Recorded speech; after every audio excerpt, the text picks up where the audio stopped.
Chapter 14. The Mind Ape returns to truth. The 6 bandits disappear without trace. Buddha is the mind is Buddha. Mind and Buddha have always needed things. Journey to the West. Chapter 14 203.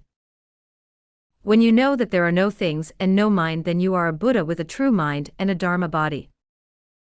A Dharma-bodied Buddha has no form. A single divine light contains the 10,000 images. The bodiless body is the true body. The imageless image is the real image. It is not material, not empty, and not non-empty. It does not come or go, nor does it return. It is not different nor the same, it neither is nor isn't. It can't be thrown away or caught, nor seen or heard. The inner and outer divine light are everywhere the same. A Buddha kingdom can be found in a grain of sand. A grain of sand can hold 1,000 worlds. In a single body and mind, all dharmas are the same. For wisdom, the secret of no mind is essential. To be unsullied and unobstructed is to be pure of karma. When you do no good and do no evil, you become a Kajapa Buddha. The terror-stricken Lubokan and Santang then heard another shout of, "My masters come." "That must be the old monkey who lives in a stone cell under this mountain shouting," said the servants. "Yes, yes," said the High Warden. Journey to the West. Chapter 14 204. "What old monkey?" asked Santang, and the High Warden replied, "This mountain used to be called 5 Elements Mountain, and its name was only changed to Double Boundary Mountain when our great Tang Emperor fought his western campaign to pacify the country.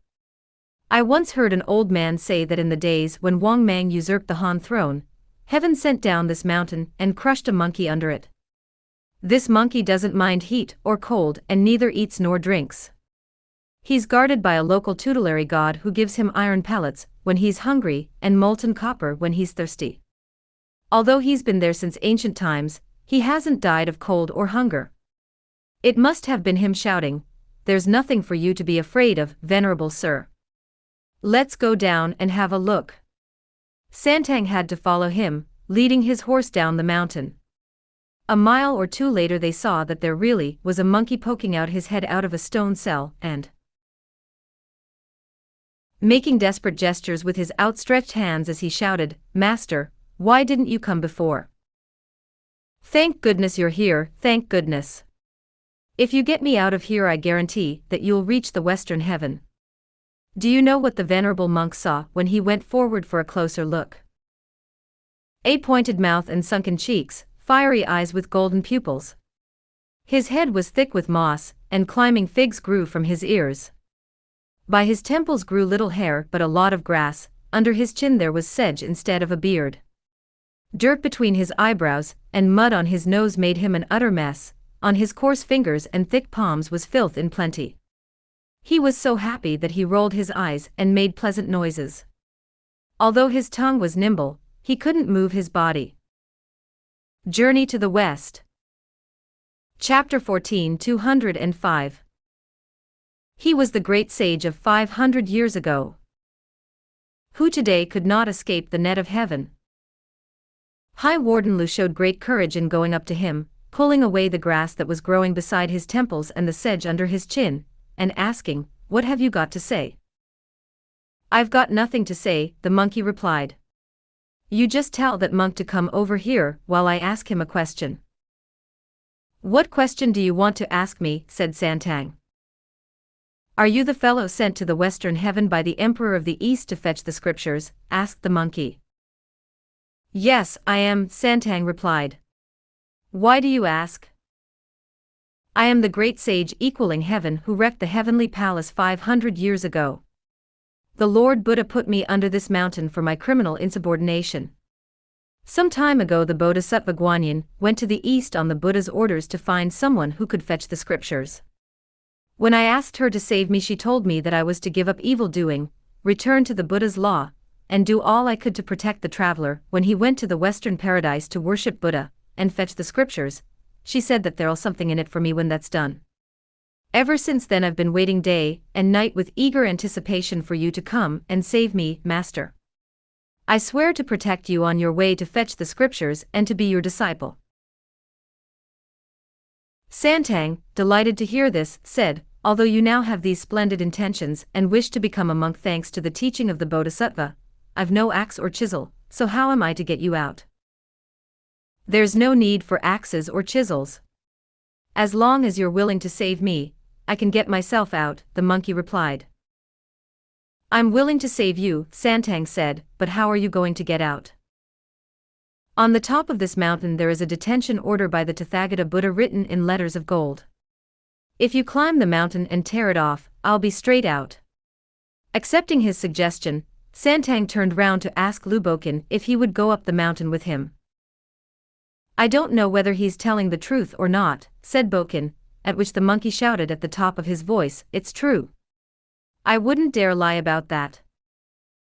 So Lubokin told his servants to lead the horse while he helped Santang up the mountain.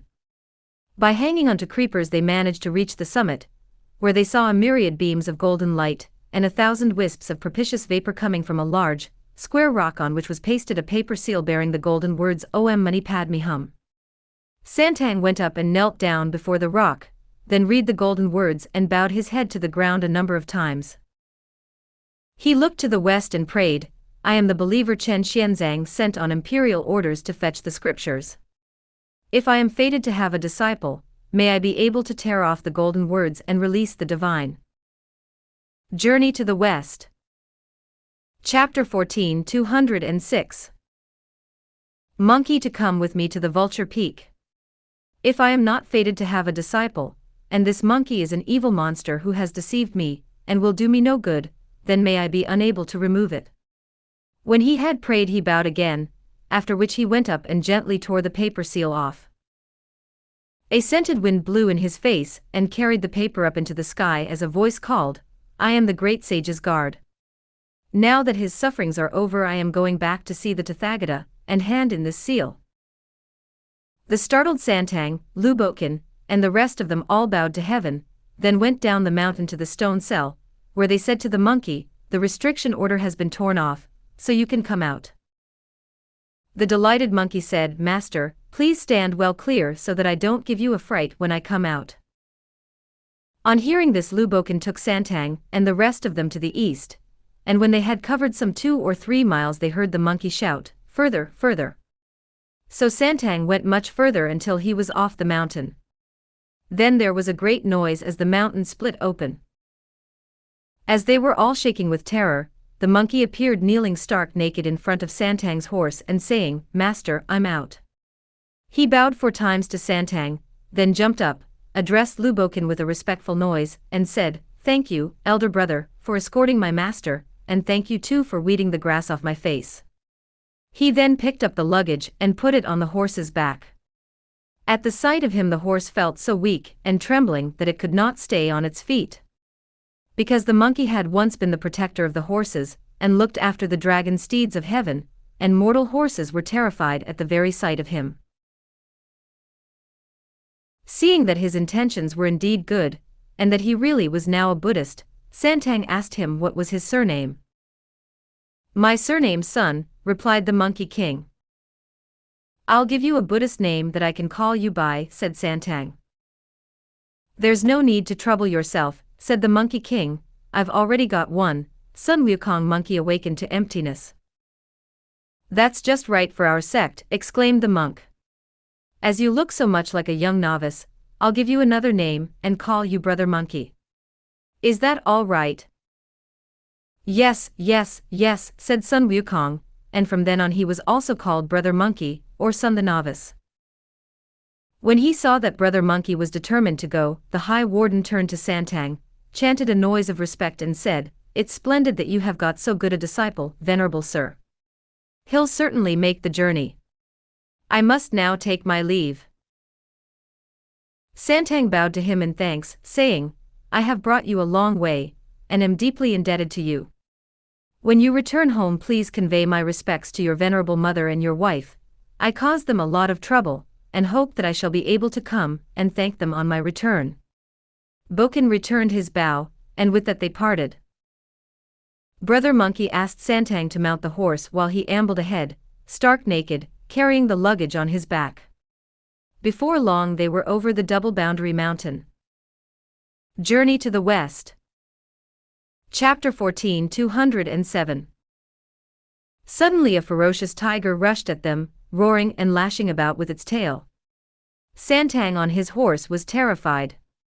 Brother Monkey, who was standing beside the path, put down the luggage and said happily, "Don't be scared, master, it's just bringing me my clothes." He pulled a needle out of his ear and shook it in the wind, turning it into an iron cudgel as thick as a bowl.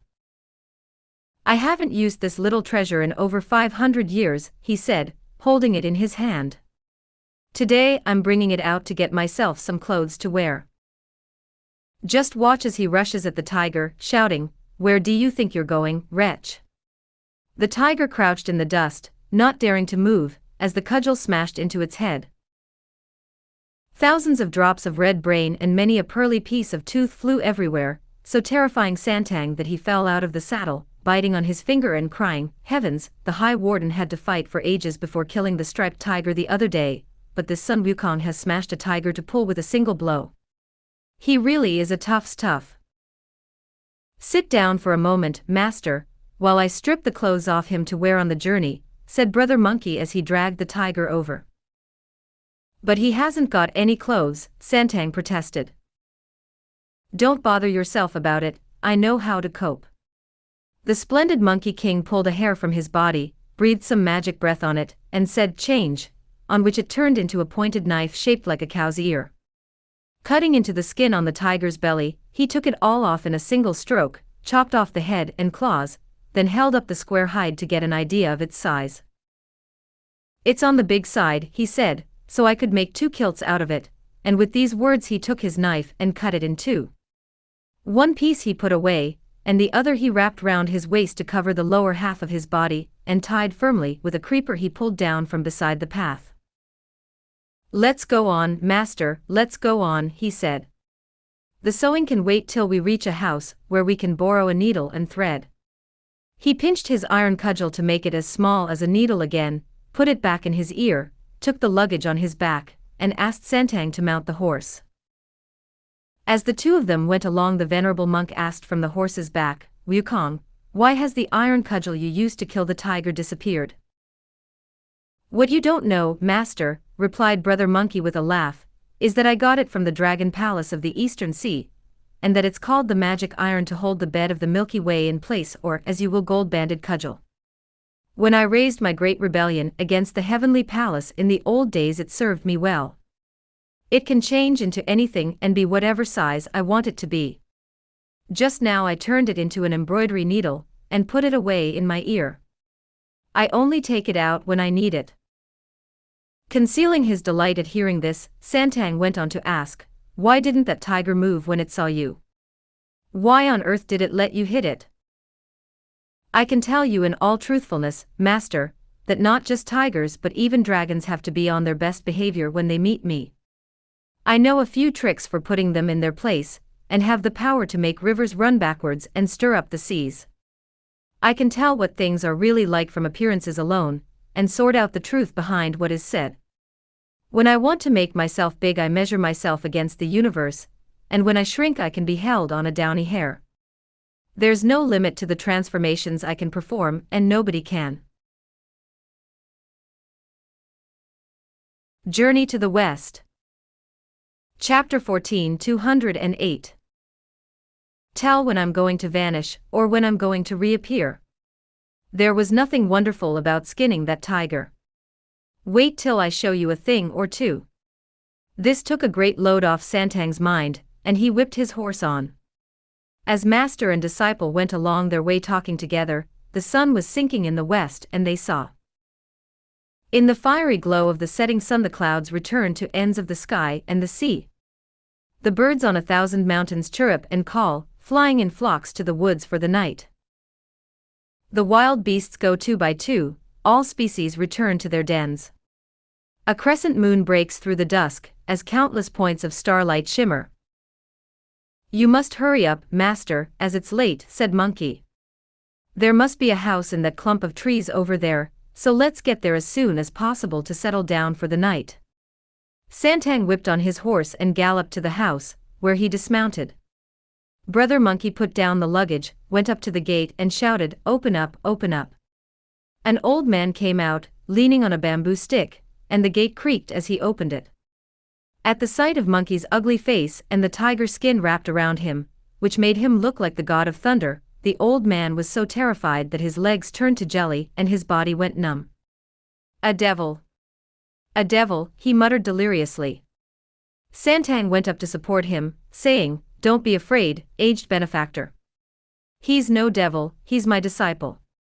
When the old man looked up and saw Santang's pure face, he felt steady on his feet at once, and he asked what monastery Santang was from, and why had he brought that evil-looking creature to his house. "I come from the Tang court," said Santang, "and I am going to the western heaven to visit the Buddha and ask for the scriptures. As we were passing this way at nightfall we came to your mansion, good benefactor, to ask for a night's lodging.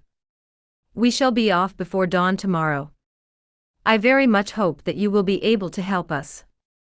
"You may be a Tang man," the old fellow replied, "but that ugly brute certainly isn't." "You've got no eyes in your head, you silly old man," shrieked Brother Monkey. "He's my master and I'm his disciple. I'm no Tang man or Spike man, I'm the great sage equaling heaven. Some of the people who live in Journey to the West. Chapter 14 209. This house must know me, and I've seen you before. "Where have you seen me?" the old man asked. "Didn't you gather firewood in front of my face and pick wild vegetables from my cheeks when you were a child?" said Sun Wukong. "Rubbish," retorted the old man. "Where did you live and where did I live when I was supposed to gather firewood and wild vegetables in front of your face?" "It's you who's talking rubbish, my child," replied Sun Wukong. "You don't know who I am, but I'm the great sage from the stone cell under the Double Boundary Mountain. Take another look and see if you can recognize me now." The old man at last realized who he was and said, "I suppose you do look a bit like him, but however did you get out?" Sun Wukong told him the whole story of how the Bodhisattva had converted him, and told him to wait till the Tang priest came to take off the seal and release him.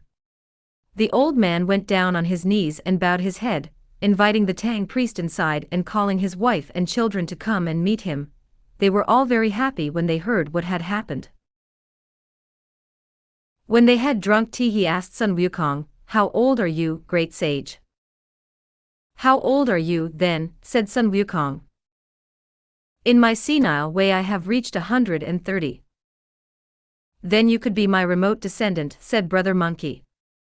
"I can't remember when I was born, but I spent over 500 years under that mountain."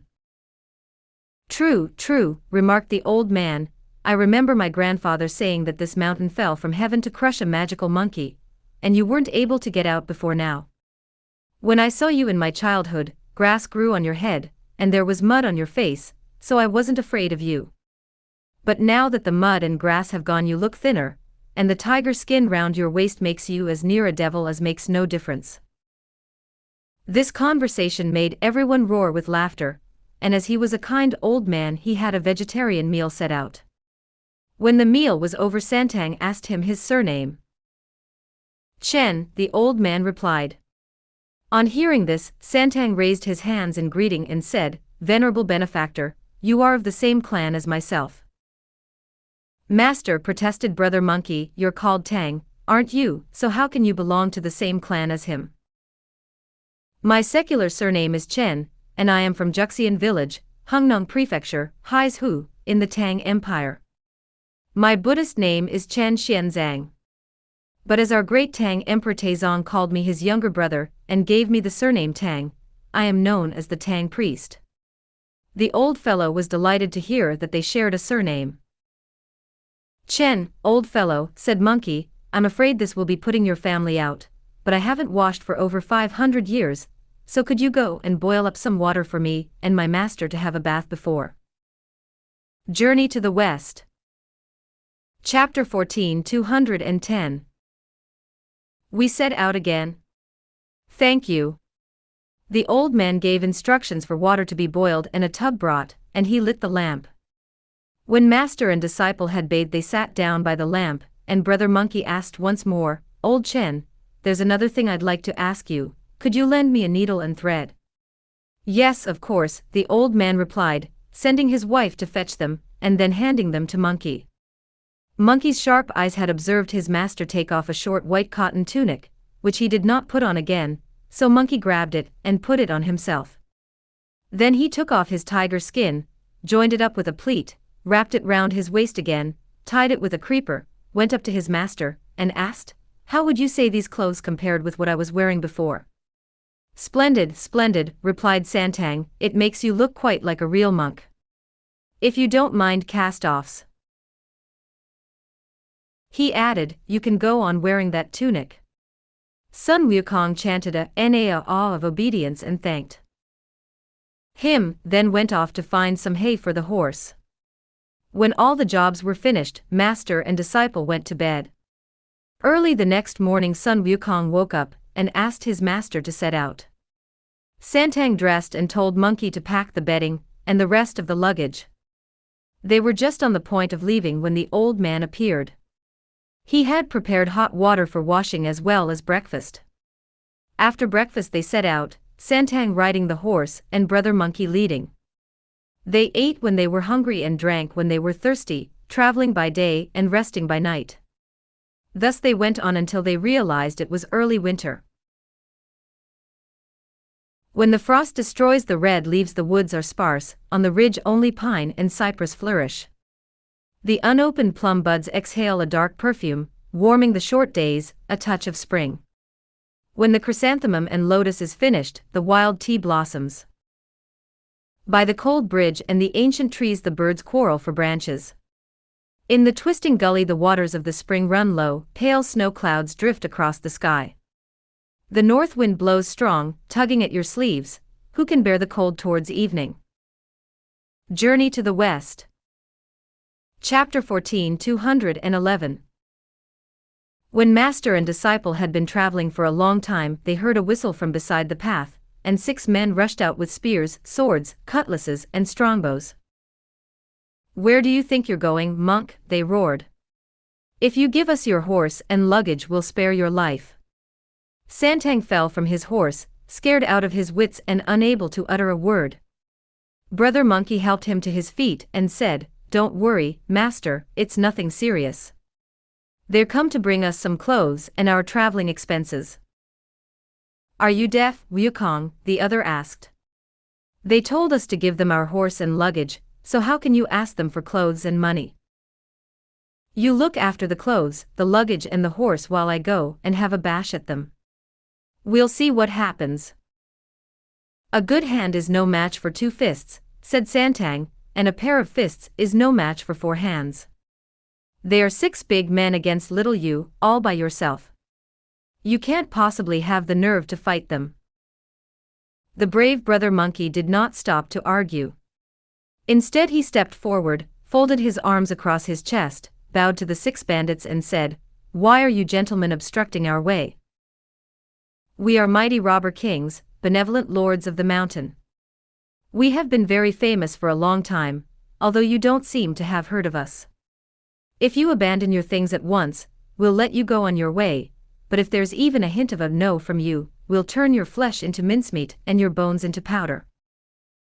I too am a hereditary robber king, and have ruled a mountain for many years, but I've never heard of you gentlemen. Since you don't know our names, I'll tell them to you. Eye-seeing happiness, ear-hearing anger, nose-smelling love, tongue-tasting thought, mind-born desire, and body-based sorrow." Sun Wukong laughed at them. "You're just a bunch of small-time crooks. You can't see that I'm your lord and master although I'm a monk, and you have the effrontery to get in our way. Bring out all the jewels you've stolen, and the 7 of us can share them out equally. I'll let you off with that." This made the bandits happy, angry, loving, thoughtful, desirous, and sorrowful respectively, and they all charged him, yelling, "You've got a nerve, monk. You've got nothing to put in the kitty, but you want to share our stuff." Waving their spears and swords they rushed him, hacking wildly at his face. 70 or 80 blows crashed down on him, but he simply stood in the middle of them, ignoring everything. "What a monk," the bandits said. "He's a real tough nut." "I think we've seen enough of that," said Brother Monkey with a smile. "Your hands must be tired after all that bashing. Now it's my turn to bring out my needle for a bit of fun." "This monk must have been an acupuncturist," said the bandits. "There's nothing wrong with us. Why is he talking about needles?" Taking the embroidery needle from his ear, Brother Monkey shook it in the wind, at which it became an iron cudgel as thick as a rice bowl. With this in his hand he said, "Stick around while I try my cudgel out." The terrified bandits tried to flee in all directions, but Monkey raced after them, caught them all up and killed. Journey to the West. Chapter 14, 212. Every one of them. Then he stripped the clothes off them, took their money, and went back with his face wreathed in smiles. "Let's go, master, I've wiped those bandits out," he said. "Even though they were highwaymen, you're really asking for trouble," Santang replied. "Even if they had been arrested and handed over to the authorities, they wouldn't have been sentenced to death. You may know a few tricks, but it would be better if you'd simply driven them away. Why did you have to kill them all? Even taking a man's life by accident is enough to stop someone from becoming a monk. A person who enters the religious life spares the ants when he sweeps the floor, covers the lamps to save the moth. What business did you have to slaughter the lot of them, without caring which of them were the guilty, and which were innocent? You haven't a shred of compassion or goodness in you. This time it happened in the wilds, where nobody will be able to trace the crime. Say someone offended you in a city, and you turned murderous there. Say you killed and wounded people when you went berserk with that club of yours. I myself would be involved even though I'm quite innocent. But if I hadn't killed them, they'd have killed you, master," protested Sun Wukong. "I am a man of religion, and I would rather die than commit murder," said Santang. "If I'd died, there'd only have been me dead, but you killed 6 of them, which was an absolute outrage. If the case were taken to court, you couldn't talk your way out of this even if the judge were your own father." "To tell you the truth, master, I don't know how many people I killed when I was the monster who ruled the mountain of flowers and fruit," said Sun Wukong, "but if I'd acted your way I'd never have become the great sage equaling heaven." "It was precisely because you acted with such tyrannical cruelty among mortals and committed the most desperate crimes against heaven that you got into trouble 500 years ago," retorted Santang. "But now you have entered the faith, you'll never reach the Western heaven, and never become a monk if you don't give up your taste for murder. You're too evil, too evil." Monkey, who had never let himself be put upon, flared up at Santang's endless nagging. "If you say that I'll never become a monk and won't ever reach the Western heaven, then stop going on at me like that. I'm going back." Before Santang could reply, Monkey leapt up in a fury, shouting, "I'm off." Santang looked up quickly, but he was already out of sight. All that could be heard was a whistling sound coming from the east. Left on his own, the priest nodded and sighed to himself with great sadness and indignation. The incorrigible wretch, he reflected. Fancy disappearing and going back home like that just because I gave him a bit of a telling off. So that's that. I must be fated to have no disciples or followers. I couldn't find. Journey to the West. Chapter 14, 213. Him now even if I wanted to, and he wouldn't answer if I called him. I must be on my way. So he had to strive with all his might to reach the West, looking after himself with nobody to help. Santang had no choice but to gather up the luggage and tie it on the horse. He did not ride now. Instead, holding his monastic staff in one hand and leading the horse by the reins with the other, he made his lonely way to the west. Before he had been traveling for long he saw an old woman on the mountain path in front of him. She was holding an embroidered robe, and a patterned hat was resting upon it. As she came towards him he hurriedly pulled the horse to the side of the path to make room for her to pass. "Where are you from, venerable monk?" the old woman asked, traveling all alone and by yourself? I have been sent by the great king of the East to go to the West to visit the Buddha, and ask him for the true scriptures, he replied. The Buddha of the West lives in the Great Thunder Monastery in the land of India, 36,000 miles away from here. You'll never get there, just you and your horse, without a companion or disciple. I did have a disciple, but his nature was so evil that he would not accept a little reproof I administered to him, and disappeared into the blue, said Santang. I have here an embroidered tunic and a hat inset with golden patterns that used to be my son's, the woman said, but he died after being a monk for only 3 days. I've just been to his monastery to mourn him and say farewell to his master, and I was taking this tunic and this hat home to remember the boy by. But as you have a disciple, venerable monk, I'll give them to you. Thank you very much for your great generosity, but as my disciple has already gone, I couldn't accept them. Where has he gone? All I heard was a whistling sound as he went back to the east. My home isn't far to the east from here, she said, so I expect he's gone there. I've also got a spell called True Words to calm the mind, or the band tightening spell. You must learn it in secret, and be sure to keep it to yourself. Never leak it to anyone. I'll go and catch up with him and send him back to you, and you can give him that tunic and hat to wear. If he's disobedient again, all you have to do is recite the spell quietly. That will stop him committing any more murders or running away again. Santang bowed low to thank her, at which she changed into a beam of golden light and returned to the east. He realized in his heart that it must have been the Bodhisattva Guanyin who had given him the spell, so he took a pinch of earth, as if he were burning incense, and bowed in worship to the east most reverently. Then he put the tunic and hat in his pack, sat down beside the path, and recited the true words to calm the mind over and over again until he knew them thoroughly, and had committed them to his memory.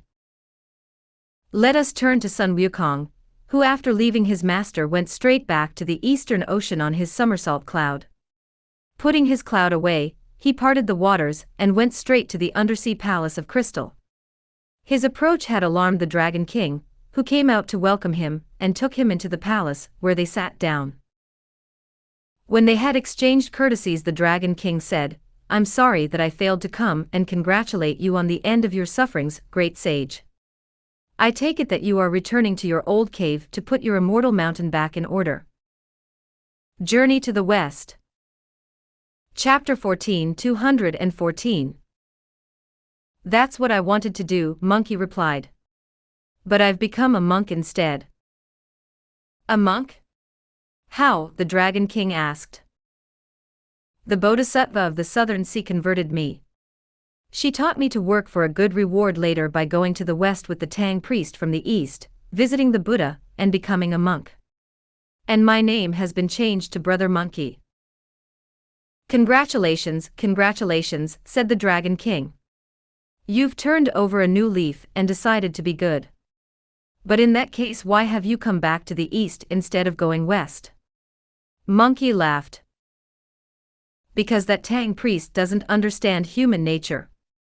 He started nagging away at me about a few small-time highwaymen I killed, and said that everything about me was wrong. You know how I can't stand people going on at me, so I left him to come home to my mountain. I looked in on you first to ask for a cup of tea. Delighted to oblige, said the Dragon King, and his dragon sons and grandsons came in with some fragrant tea which they presented to Monkey.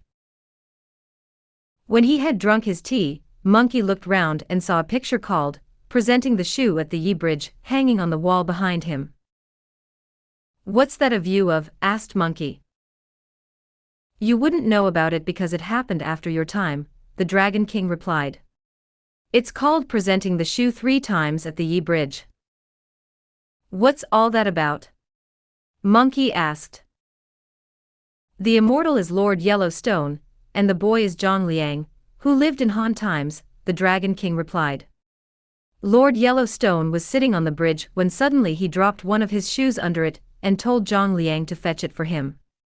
The boy Zhang Liang did so at once and knelt down to present it to him. Lord Yellowstone did this 3 times, and because Zhang Liang never showed a trace of arrogance or disrespect, Lord Yellowstone was touched by his diligence. One night he gave Zhang Liang some heavenly books and told him to support the Han cause. Later he won victories hundreds of miles away through his calculations within the walls of his tent. When peace came, he resigned his office and went back to Rome on his mountain with Master Red Pine, and achieved the way of immortality through enlightenment. Great sage, if you don't protect the Tang priest with all your might, and if you reject his instruction, then you might as well stop trying to win yourself a good later reward, because it will mean you're only an evil immoral after all. Monkey hummed and hawed but said nothing. Great sage, said the Dragon King, you must make your mind up. Don't ruin your future for the sake of any easy life now. Enough said. I'll go back and look after him, replied Sun Wukong. The Dragon King was delighted. In that case I shan't keep you. I ask you in your mercy not to leave your master waiting for long. Being thus pressed to go, Monkey left the sea palace, mounted his cloud, and took leave of the Dragon King. On his way he met the Bodhisattva Guanyin. What are you doing here, Sun Wukong? She asked. Why did you reject the Tang priest's teaching and stop protecting him? Brother Monkey frantically bowed to her from Journey to the West. Chapter 14 215. His cloud and replied, as you had predicted, Bodhisattva, a monk came from the Tang Empire who took off the seal, rescued me, and made me his disciple. I ran away from him because he thought I was wicked and incorrigible, but now I'm going back to protect him. Hurry up then, and don't have any more wicked thoughts. With that they each went their separate ways. A moment later Monkey saw the Tang priest sitting gloomily beside the path. He went up to him and said, Why aren't you traveling, master? What are you still here for? Santang looked up. Where have you been? He asked. I couldn't move without you, so I had to sit here and wait till you came back. I went to visit the old Dragon King of the Eastern Sea to ask him for some tea, Monkey replied. Disciple, a religious man shouldn't tell lies. How can you say that you went to drink tea at the Dragon King's place when you haven't been gone 2 hours? I can tell you quite truthfully, replied Monkey with a smile, that with my somersault cloud I can cover 36,000 miles in a single bound. That's how I got there and back. When I spoke to you a little severely you resented it, and went off in a huff, said Santang. It was all right for a clever person like you begged yourself some tea. But I couldn't go, and had to stay here hungry. You ought to be sorry for me. If you're hungry, master, I'll go and beg you some food, suggested Monkey. No need, his master replied, there are still some dry provisions in my bundle that the High Warden's mother gave me. Take that bowl and fetch some water. When we've eaten some of it we can be on our way. Opening the bundle, Brother Monkey found some scones made of coarse flour, which he took out and gave to his master. He also noticed the dazzling brocade tunic, and the hat with inlaid golden patterns. Did you bring this tunic and hat with you from the east? He asked. Santang had to make something up on the spot. I used to wear them when I was young. With that hat on you can recite scriptures without ever having been taught them, and if you wear that tunic you can perform the rituals without any practice. Dear master, please let me wear them, Monkey pleaded. I don't know whether they'll fit you, but if you can get them on, you can wear them. Monkey took off the old white tunic, put the brocade one on instead, and found that it was a perfect fit. Then he put the hat on his head.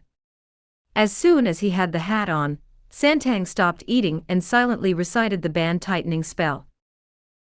My head aches, cried Brother Monkey, but his master went on and recited the spell several times more. Monkey, now rolling in agony, tore the hat to shreds, and Santang stopped reciting the spell for fear he would break the golden band. The moment the spell stopped the pain finished. Reaching up to feel his head, Monkey found something like a golden wire clamped so tightly around it that he could not wrench or snap it off. It had already taken root there. He took the needle out of his ear, forced it inside the band, and pulled wildly at it. Santang, again frightened that he would snap it, started to recite the spell once more. The pain was so bad this time that Monkey stood on his head, turned somersaults, and went red in the face and Journey to the West. Chapter 14, 216. Ears. His eyes were popping and his body went numb. Seeing the state he was in, Santang had to stop, and the pain stopped again too. "Master," said Monkey, "what a curse you put on me to give me a headache like that." "I didn't put a curse on you, I recited the band-tightening spell," Santang replied. "Say it again and see what happens," said Monkey, and when Santang did as he asked, Monkey's head ached again. "Stop, stop," he shouted, "the moment you started reciting it my head ached." "Why did you do it? Will you accept my instruction now?" Santang asked. "Yes," Monkey replied. "Will you misbehave again in future?" "I certainly won't," said Monkey. Although he had made this verbal promise, he was still nurturing evil thoughts, and he shook his needle in the wind till it was as thick as a rice bowl. He turned on the Tang priest, and was on the point of finishing him off when the terrified Santang recited the spell 2 or 3 more times. The monkey dropped his cudgel and fell to the ground, unable to raise his arm. "Master," he shouted, "I've seen the light. Stop saying the spell, please stop." "How could you have the perfidy to try to kill me?" asked Santang. "I'd never have dared," said Brother Monkey, adding, "Who taught you that spell, master?" "An old lady I met just now," replied Santang. Monkey exploded with rage. "Tell me no more," he said, "I'm sure and certain the old woman was that Guanyin. How could she do this to me? Just you wait. I'm going to the Southern Sea to kill her." "As she taught me this spell," Santang replied, "she's bound to know it herself. If you go after her and she recites it, that will be the end of you." Seeing the force of his argument, Monkey changed his mind and gave up the idea of going. He knelt down and pleaded pitifully, "Master, she's used this to force me to go with you to the West. I shan't go to make trouble for her, and you must recite scriptures instead of saying that spell all the time. I promise to protect you, and I shall always be true to this vow." "In that case you'd better help me back on the horse," Santang replied. Monkey, who had been plunged into despair, summoned up his spirits, tightened the belt round his brocade tunic, got the horse ready, gathered up the luggage, and hurried off towards the west. If you want to know what other stories there are about the journey, then listen to the explanation in the next installment.